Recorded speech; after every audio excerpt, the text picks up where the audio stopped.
Shalom, kita berjumpa kembali dalam program Bible Study Online CK7, di mana hari ini kita akan melanjutkan pembelajaran kita dari Mazmur pasal yang ke-126. Saudara, Israel pernah mengalami keadaan yang tidak mengenakan. Israel pernah dijarah oleh beberapa bangsa. Ada Asyur, zamannya 10 suku di utara setelah Israel pecah menjadi 2. Lalu pada zaman Babel juga menghancurkan kota Yerusalem. Bait Allah dihancurkan, tembok kota dirobohkan. Lalu mereka banyak yang ditawan, orang-orang pilihan, orang-orang yang masih punya potensi dibawa ke Babel. Nah, ketika mereka menghadapi situasi seperti itu, mereka sedih, mereka berduka cita. Namun demikian Allah tetap memegang janjinya bahwa bangsa ini adalah bangsa milik kepunyaan Tuhan. Maka Tuhan merancang sebuah pemulihan. Dikembalikanlah para tawanan di Babel itu kembali ke Yerusalem. Setelah selama 70 tahun mereka tertawan di Babel dalam pembuangan itu. Nah, ketika mereka pulang dari Babel ke Yerusalem, mereka terluput dari tangan-tangan para musuh, maka pemazmur menggubah sebuah mazmur pujian. Tujuannya adalah mengingatkan tentang betapa baiknya Tuhan. Mereka dipulihkan, mereka diberkati kembali. Nah, nyanyian ziarah ini menjadi sebuah pertanda bahwa Tuhan tetap setia kepada umatnya. Sebelum kita membaca, merenungkan dan mengambil manfaat di dalamnya, kita datang kepada Tuhan, kita sembah Dia. Kita minta Tuhan mengurapi kita. Roh Kudus menjamah kita. Kami datang Tuhan dalam ucapan syukur, nyanyian pujian dari hati kami. Terima kasih kepadamu, ya Allah, ya Tuhan. Terima kasih, terima kasih. Engkau Tuhan yang beri kekuatan saat badai menerpa hidupku. Di dalam-Mu aku tenang, sebab janji-Mu setia bagiku.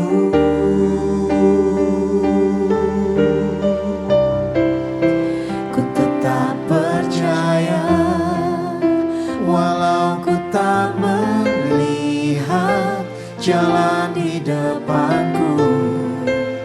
Tak pernah ku ragu, ku tetap menyembah. Apapun yang terjadi di dalam hidupku, tak pernah ku ragu, ku tetap percaya.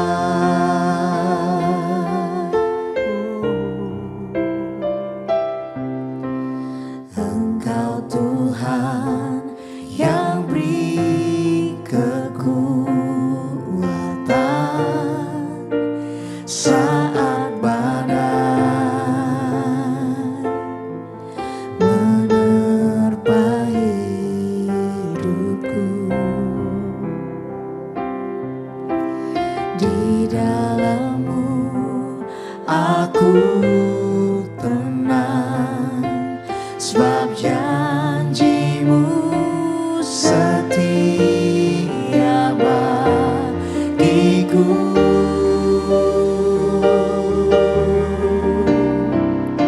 Ku tetap percaya walau ku tak melihat jalan di depan.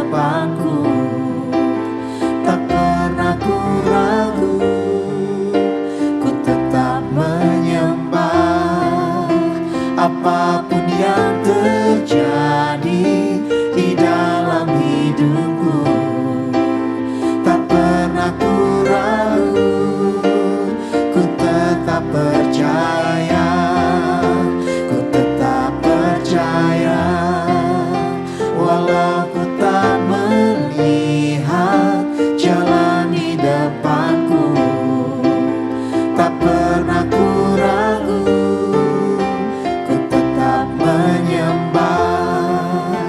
Apapun yang terjadi di dalam hidupku, tak pernah ku ragu, ku tetap percaya.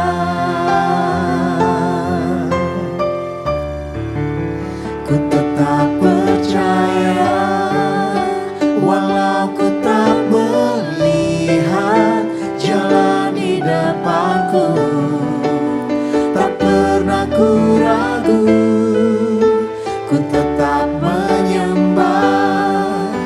Apapun yang terjadi di dalam hidupku, tak pernah ku ragu, ku tetap percaya. Tak pernah ku ragu, ku tetap percaya.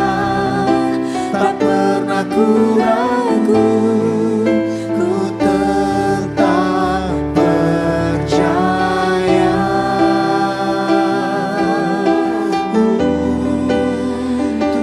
Kami tetap percaya, setiap janji-Mu.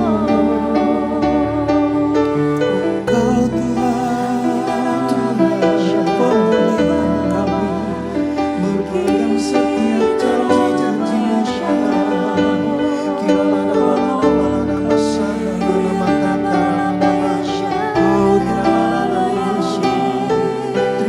kasih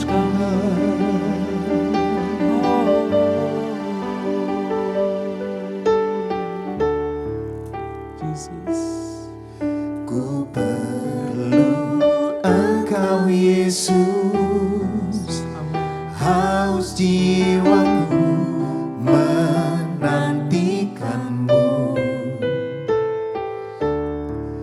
Ku percaya Kau penuh pengharapanku di dalam-Mu.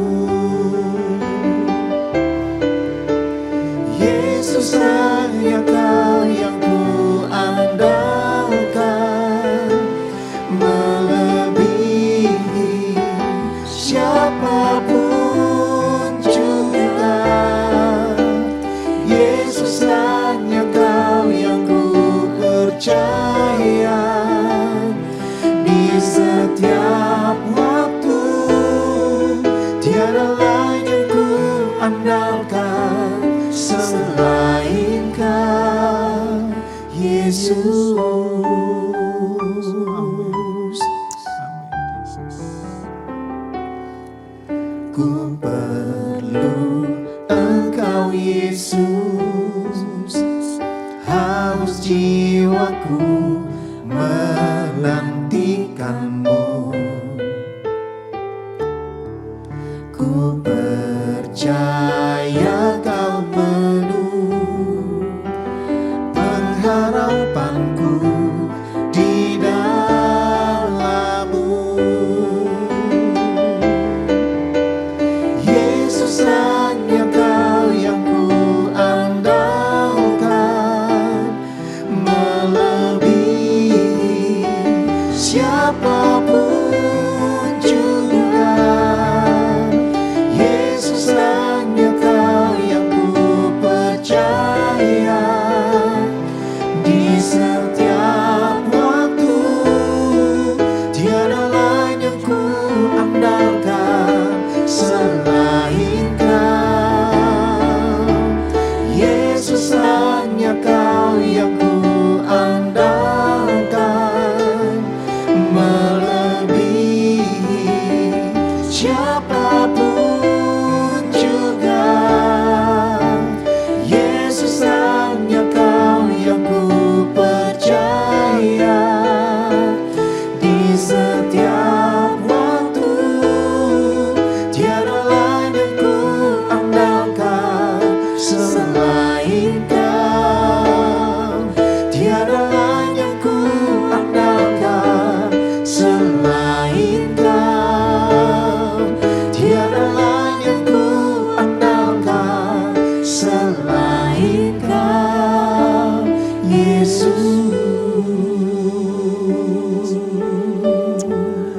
Ini nyanyian iman kami ya Tuhan, bahwa Engkau satu-satunya yang dapat kami andalkan. Engkau satu-satunya pribadi yang dapat kami percaya. Engkau yang melepaskan kami dari jerat penangkap burung. Engkau yang melepaskan kami dari penyakit sampar. Engkau yang melepaskan kami dari setiap ancaman-ancaman yang mematikan dari para musuh kami. Itulah sebabnya kami hanya mau menaruh harap dan percaya kami kepada Engkau. Terima kasih Bapa. Sekarang Kau mengurapi kami ketika kami membaca firman-Mu, merenungkan firman-Mu, mempelajari supaya kami mengerti apa yang menjadi kehendak-Mu. Dan kami berjanji akan melakukannya dalam ketaatan dan kesetiaan.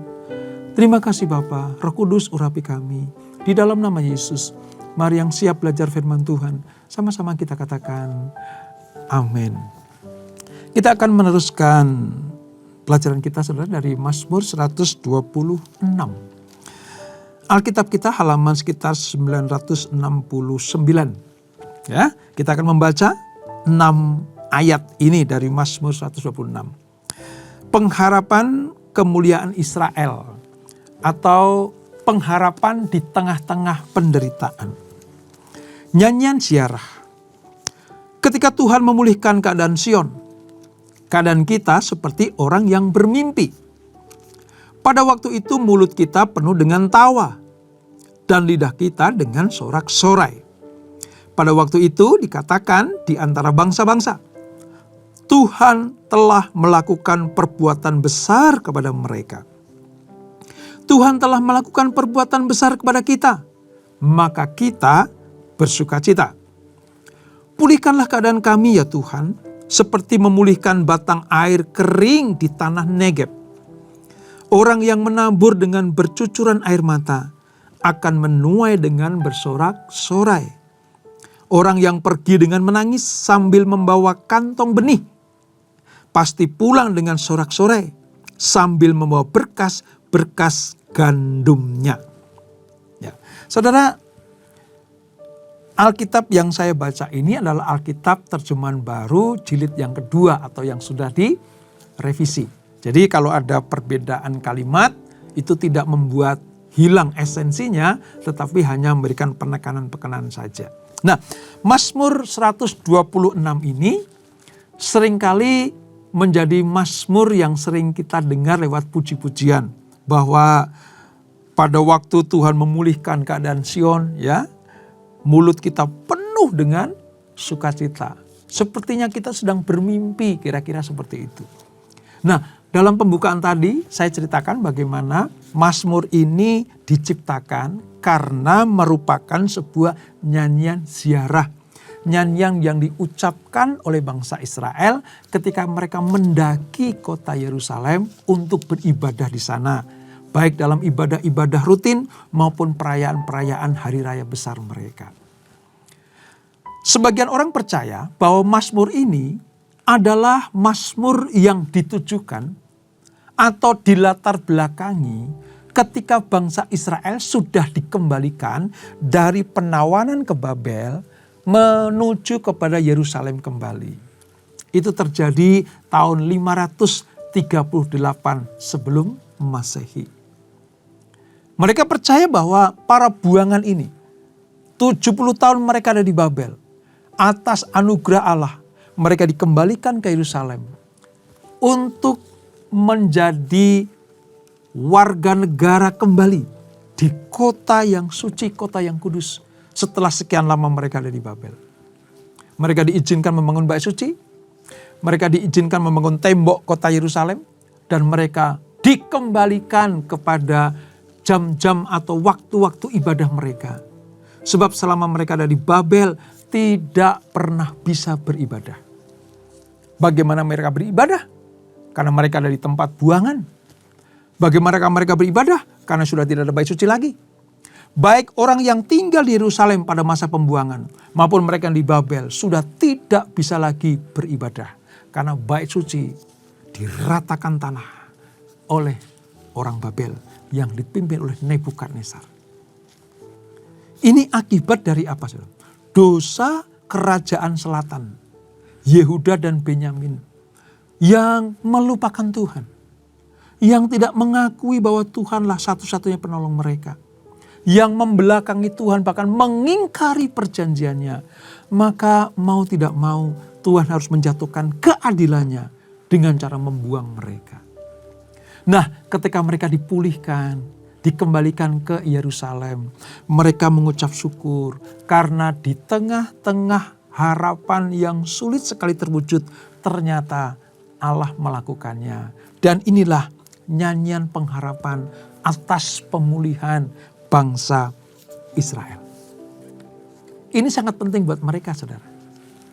Memang pada mulanya ini ditujukan khusus kepada bangsa Israel. Tapi pada perjalanannya, saudara, ini ditujukan kepada apa? Kepada setiap orang yang percaya kepada Tuhan Yesus Kristus. Bahwa ketika kita umat Allah kembali berbuat dosa setelah diselamatkan, setelah mendapatkan anugerah keselamatan, mendapat justifikasi itu lalu kita berbuat dosa, Tuhan memberikan kesempatan kepada kita untuk kembali bertobat, kembali kepada Allah, maka Allah akan memulihkan segala-galanya. Dan ini tepat untuk kita pelajari, tepat untuk kita percayai bahwa kasih Tuhan berlaku dulu, sekarang, dan selama-lamanya. Artinya, kalau Israel bertobat, merendahkan diri di hadapan Tuhan dan dipulihkan, maka kita juga. Kita bertobat, mencari wajah Tuhan, merendahkan hati kita, maka Tuhan akan memulihkan keadaan saudara dan saya. Pemulihan Israel dari pembuangan ke tanah perjanjian kembali adalah sebenarnya merupakan kejutan yang membuat mereka bersukacita, bahkan seperti bermimpi. Artinya sebenarnya Israel nggak patut untuk dikasihani kembali. Israel sudah hilang pengharapan, saudara. Israel sudah betul-betul nggak ada pegangan lagi untuk layak mendapatkan anugerah itu. Karena begitu dosanya mereka, begitu sakit hatinya Tuhan kepada mereka. Diselamatkan, diberkati, diurapi, dipilih, tapi mereka mengecewakan Tuhan. Harusnya Israel sudah tidak punya pengharapan lagi. Karena Allah sudah membuang mereka. Jijik kepada praktek-praktek kehidupan mereka. Tapi rupanya, kejutan dari Allah kepada mereka bahwa mereka dipulangkan ke Yerusalem, itu bagi orang Israel seperti bermimpi. Ayat 1 tadi. Nah, kejutan ini bukan saja terjadi di kalangan umat Allah sendiri, tapi juga menjadi sebuah keterkejutan bagi bangsa-bangsa yang tidak mengenal Tuhan. Mengapa, saudara? Karena orang-orang di luar Israel turut terkesan dan bahkan mereka mengatakan, ini hal ajaib. Ini ajaib luar biasa. Sebab bangsa itu dikembalikan lagi. Tuhan membawa mereka kembali ke tanah perjanjiannya. Wow, ini tidak pernah terjadi di antara bangsa-bangsa lain. Seru mereka. Ini tidak pernah terjadi di kerajaan-kerajaan lain. Bagaimana mereka dihancurkan tetapi dipulihkan kembali. Ini terjadi hanya bagi bangsa Israel. Itu, saudara. Keadaan yang membuat seolah-olah mereka bermimpi ini bagi Israel betul-betul merupakan anugerah yang luar biasa. Dan perbuatan Allah mengembalikan bangsa buangan kembali ke Yerusalem itu membuat bangsa-bangsa lain mengakui bahwa Allah Israel adalah Allah yang berjalan di atas perjanjiannya. Bukankah itu sebuah kesaksian yang luar biasa? Maka dari itu, pemazmur mengajak bangsa Israel untuk selalu mengingat ini. Disebut nyanyian ziarah, artinya mengingat kembali apa yang Tuhan pernah lakukan bagi bangsa pilihan ini. Demikian pula dengan kita, saudara. Kalau Tuhan pulihkan, entah ekonomi kita, damai sejahtera kita dalam keluarga, kesehatan kita, bisnis pekerjaan kita, bahkan pelayanan kita, ingat, Tuhan mau lewat pemulihan ini kita semakin hari semakin mencintai Tuhan. Dan lewat pemulihan yang kita alami dari Tuhan ini, supaya orang-orang lain yang belum kepada Yesus, mereka mengakui Yesus Tuhan adalah Allah yang sanggup memulihkan umatnya, yang bertobat, mencari wajah Tuhan, dan meninggalkan jalan-jalan yang jahat. Ini tujuan Mazmur 126 ini, saudara. Nah, tidak cukup sampai di situ sebenarnya. Karya pemulihan Allah masih berlanjut. Israel yang dipulihkan dari pembuangan, mereka juga harus mengalami penderitaan ketika mereka akan membangun kembali bait suci dan tembok Yerusalem. Saudara ingat itu? Ya, nanti kita akan selalu mengingat pelajaran itu, saudara. Peristiwa itu, bagaimana sulitnya orang Israel membangun kembali bait suci setelah diruntuhkan oleh orang Babel. Sekalipun mereka sudah dikembalikan ke Yerusalem, tetapi tidak mudah untuk membangun sesuatu yang sudah hancur. Sebab apa? Ketika mereka mulai membangun kembali, entah pada zaman Esra membangun bait suci yang kedua, maupun Nehemia membangun tembok Yerusalem, mereka menghadapi penderitaan karena tekanan dari orang-orang yang tidak suka. Yang kedua, mereka menghadapi situasi atau keadaan yang sangat-sangat sulit untuk memulai. Karena hancur, saudara. Betul-betul hancur. Jadi dalam hal ini, pemulihan dari pembuangan ke Yerusalem itu satu hal. Tetapi membangun kembali itu hal yang kedua yang harus mereka hadapi. Tetapi kita harus percaya, ketika Allah memulai, Allah juga yang akan mengakhirinya. Allah tidak pernah memulihkan anak-anaknya setengah-setengah. Tuhan tidak pernah mengizinkan bangsa Israel kembali ke Yerusalem kalau Tuhan tidak mengizinkan mereka membangun kembali bait suci dan tembok Yerusalem. Artinya Allah tetap menyertai mereka. Allah tetap memberikan sarana-sarana untuk membangun kembali. Allah memberikan sarana-sarana untuk restrukturisasi. Mengadakan kembali dari yang hancur menjadi ada kembali. Allah tetap menyediakan apa yang mereka perlukan, apa yang mereka butuhkan, sampai nanti terbangun bait suci kembali pada zaman Esra. Dan tembok Yerusalem yang dengan sulit dibangun karena banyak sekali yang mengganggu. Tetapi Allah selalu ada bersama dengan mereka. Dan bangunan itu terbangun kembali. Tuhan minta umat Allah selalu mengingat hal ini. Tuhan minta umat Allah selalu mengingat akan hal ini. Dan pemazmur mengajarkan bagi mereka bersyukur kepada Allah. Bahwa Tuhan tidak pernah setengah-setengah untuk memberkati anaknya. Allah tidak mungkin mengembalikan mereka ke Yerusalem kalau Tuhan tidak mengizinkan pembangunan yang spektakuler itu terjadi.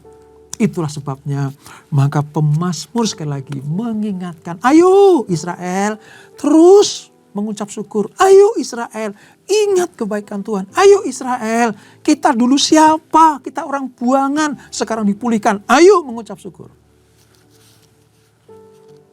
Di dalam ucapan syukur itu ada nyanyian pujian, ada nyanyian ziarah, ada pengakuan bahwa Tuhan Allah Israel satu-satunya Allah yang sanggup melindungi, memberkati, memulihkan umatnya yang setia dan merendahkan hati di hadapan Tuhan. Itu menjadi suatu keadaan bagi orang Israel seperti bermimpi. Karena bagi mereka itu nggak masuk akal. Mereka sudah hampir putus asa tidak akan pernah kembali lagi ke Yerusalem. Tapi ketika Tuhan melakukan itu, dikatakan, ya, keadaan kita seperti orang yang bermimpi. Wow, luar biasa saudara. Luar biasa. Jadi kalau Tuhan memulihkan, Tuhan memberkati kita. Tujuannya supaya apa? Nama Tuhan dipermuliakan. Saudara saya itu menikmati berkat kemuliaan Tuhan. Dan yang ketiga, supaya bangsa-bangsa lain, orang-orang lain tahu bahwa Allah kita itu luar biasa. Allah kita berbeda dengan ilah-ilah dunia ini. Itulah sebabnya, maka pelajaran ini bukan hanya untuk orang Israel saja, bukan untuk orang Ibrani saja, tapi juga kita semua pada zaman ini tetap diingatkan. Hayo mengucap syukur sama Tuhan. Hayo ingat kebaikan-kebaikan Tuhan. Nah, di ayat yang ke-5 dan ke-6 saudara, itu ada sebuah pesan penting buat kita semuanya. Ya, dikatakan begini, ayat 5. Orang yang menabur dengan bercucuran air mata akan menuai dengan sorak-sorai. Nah, ini. Lalu yang ke-6.